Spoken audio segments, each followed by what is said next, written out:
Hi friends welcome back to my channel. तो चलतु देखा आम ए कुआड़े बाहरिलु आउ कौन करने आम ए गलु देखु इवेंट ना बुटीक ना सैलून ना टाटू आम कौन करूँ एवं एक्चुअली मु आसी टिके मोर हेयर स्टाइल चेंज करने को। तो चलतु देखु मोर फर्स्ट हेयर एमती किसी थिला आपण मैंने प्रीवियस केतटा वीडियो भी देखी थे।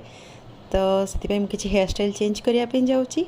एबे मोर हेयर वॉश चली तो से माने 3 थर खंडे भल से मो मुंडे शैम्पू लगे सफा चलती। तो आपड़ भावुथे मोटा कौटिक आसी तो मोटा ब्रह्मपुर रंगटन टाटू सैलून से आसी। तो आपण मैंने जो मैंने भी मो चैनल नुआ अच्छा प्लीज़ लाइक कमेंट और शेयर करेंगे मो वीडियो को आउ सब्सक्राइब भी करदे। तो मत खुशी लगे एमती किसी वीडियो बनवाई।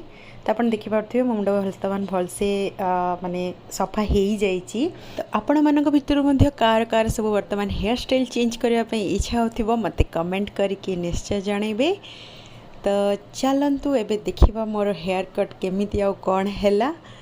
तो बर्तमान से माने हेयर कट करिया स्टार्ट कर देइचंती आ मोर हेयर कट चली।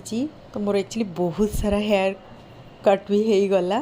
तो देखंतु मोर प्राय किले खंडे हेयर मोर तले ही पड़ी। तो हेयर कट सरी जाइए से माने वर्तमान चुटी को ड्राई करुँच। एटा थिला किछि फ्रंट रू लुक आपन केमिति लागला प्लीज़ कमेंट करके कहिबे। आ बैक लुक किछि एमिति थिला। तो फाइनली मोर बोरिंग हेयर स्टाइल रू मुक्ति पाई जाइछि। तो थैंक यू सो मच। पुणी देखा नेक्स्ट चैनल रे। Bye bye.